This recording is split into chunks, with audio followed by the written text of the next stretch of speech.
Hi, everybody. I want to talk about the energies for this week.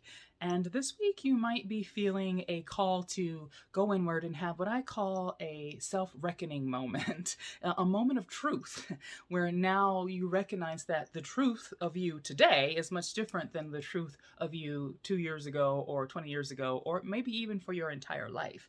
Meaning that it's come to your attention that maybe in the past you've not been living as authentically as you could have or would have liked to have lived. And so now you're recognizing, oh, wow, that life, that person wasn't even who I really was. It was just sort of me going on autopilot and just doing things. And I want to say that that can really happen because of our childhood. Very often in your childhood, there was not an opportunity for you to be able to really be authentic because perhaps your caretakers weren't allowing that out of you. And because you needed to survive the situation, you were going to show up however was best suited for you to show up in order to get through that situation. And so maybe today you realize that that's not even actually who I really authentically am. And I want to move and step into that more authentic version of myself, which is a good thing. And that can then mean that there is going to be a self reconciliation that could be coming forward. And that's just simply going in and acknowledging that you've not maybe lived your best life or you've not lived the way you have completely wanted to live, but cutting yourself some slack, giving yourself some compassion because it could very well be that that was the case because you were just sort of on autopilot and just doing what you've always done for your entire life in the interest of your emotional survival and or physical survival, quite frankly. So it's just cutting yourself some slack around that, giving yourself some compassion about it, going in and saying, I recognize that I have not been true to myself. And I want to apologize to you, self. I'm sorry, self. I've committed to you from this day forward that we're going to live our best possible life and that we're going to be authentic and show up as we are and love it and be who we are. And whoever resonates with that, great. And whoever doesn't, that's okay too. But knowing that it's okay for you to actually show up as who you really are. That could be happening for you this week. And in addition to this internal reckoning that can happen, there can be an external reckoning that may be happening too. The truth about a situation or a truth around the way that maybe you showed up in a circumstance or in the past, in past situations that isn't true to who you know yourself to be today. And so maybe there needs to be a conversation with an external party about that with somebody else, someone outside of yourself around that. Maybe there needs to be an apology or just a conversation of acknowledgement that you didn't show up as the person that you would have preferred to have showed up as. And now you know more. When we know better, we do better. And so now you're ready to make that right. Now, I would say that if someone's put a boundary around you and they've indicated that they do not wish to have communication with you, this is not a green light to break that boundary. I would never suggest that you break a boundary that someone has placed in that respect. You want to respect that boundary for them and for your own self-respect, right? You don't want to reach out to somebody who doesn't talk to you. If they want to talk to you, then you just go on about your business and do you. But if it's within your power to have the conversation and it's within your power to make it right, then I highly encourage you to do that and make it right with that person. Even if they don't receive it, it'll be freedom for you. Like it really, really will. And I also want to say, if they don't receive it, that's not even about you. Perhaps they're just not in the space to be able to do that at this time. They don't have the capacity for it. Whatever it is, it's not about you. And the truth of the matter is we want to offer them compassion in as much as we would like to have compassion. In the same way that we were imperfect and now maybe need to come forward and try to make something right.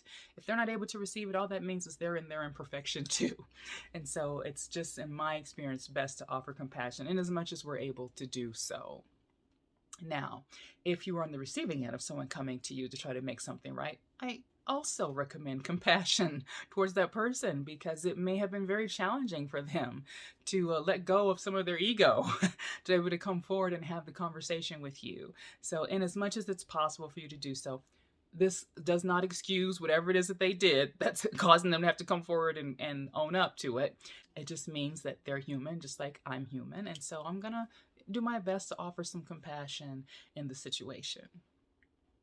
Now, I also would like to say, I didn't mention this, right? We have a Sagittarius full moon coming up. That's part of the reason why all this is happening right now, is because of that. Sagittarius it's an energy about truth around who we are, right? Truth around how we want to show up, how we want to stand in the world. And so some of those truths can be coming forward this week because of that energy, and just because that's just what's happening right now. But also, Sagittarius has a energy of procrastination. So that's why I want to encourage you, if you know you need to have a conversation, whether it's with yourself or with another person, I want to encourage you to do that and not procrastinate, because the other energy that's in effect is Chiron. And Chiron is called the wounded healer. And if you have Aries in your chart in particular, this is significant because for the rest of this year, you're going to have all this. We have all this Aries energy going on. We still have that South Node in Scorpio, which is also adding to bringing up a whole lot of this stuff. And that's the karmic energy. And Chiron is also considered a karmic energy. So Chiron is here to teach us about the things that we need to heal. It's considered the wounded healer. And Chiron is here to teach us about what needs to be healed within us.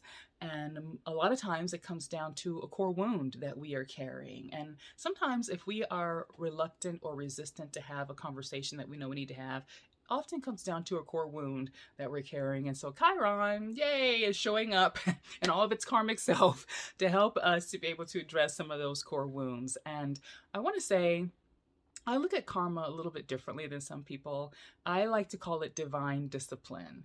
And I do that because karma very often has a really negative association with it. You know, when we think of karma, we think of, oh, I did someone wrong, so now I have to pay for that. Or somebody did me wrong, so now they're going to pay. And while it can feel good to think of it that way, particularly if you're the person who's been wronged, I tend to think of karma as more as a teaching mechanism. It's there to teach us about who we are and help reveal the more truer, whole version of ourselves. And sometimes the way that that happens is by our experiencing the same discomfort or pain that we maybe have caused someone else, because perhaps we're so in our own self that we really don't recognize the impact we're having on other people.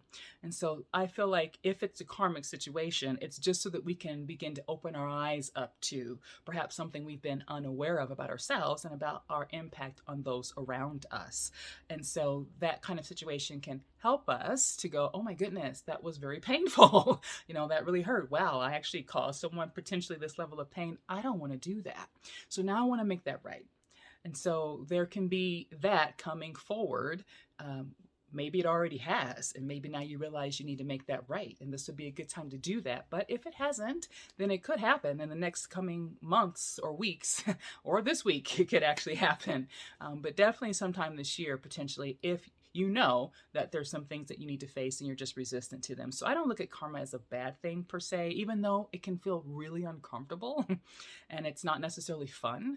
But I tend to look at it as just something to teach us how to be the more truer versions of ourselves. And in all of that, regardless of whether you're the one who needs to have the conversation, or you're the one who maybe has gone through a karmic lesson, or you're the one who's on the receiving end of a conversation, I always recommend that we are compassionate in any of those areas towards ourselves and also towards the other. Quite honestly, even if we're on the receiving end, we may need to exercise self-compassion there too, in addition to compassion toward the other person, because perhaps whatever that wrongdoing was because we allowed it.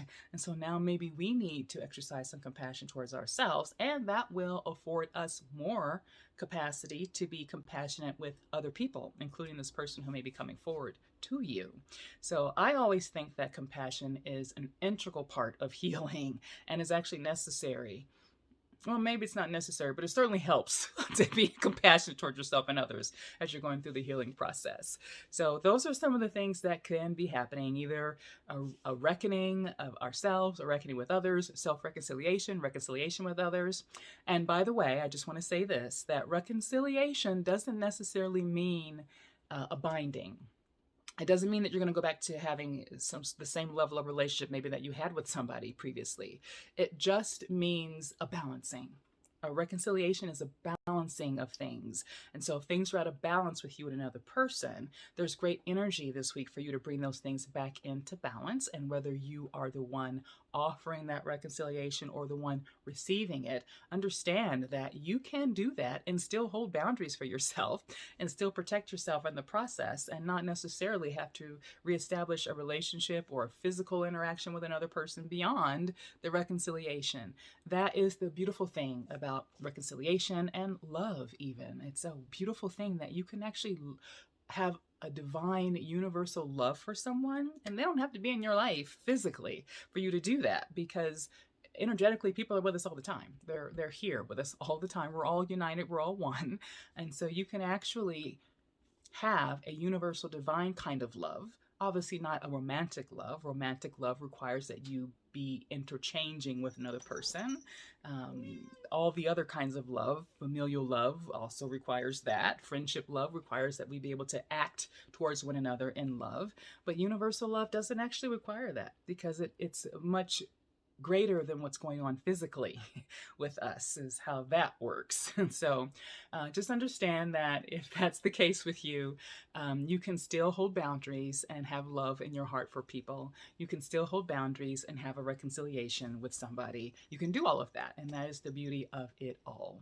So those are some of the things that could be happening this week with the Sagittarius full moon coming up. And I hope that you have a phenomenal week this week as you're working through whatever it is you're working through. And may you have a wonderful evening, morning, afternoon, whatever time of day it is for you. And may you ever live inspired. Thank you so much for joining me. Bye.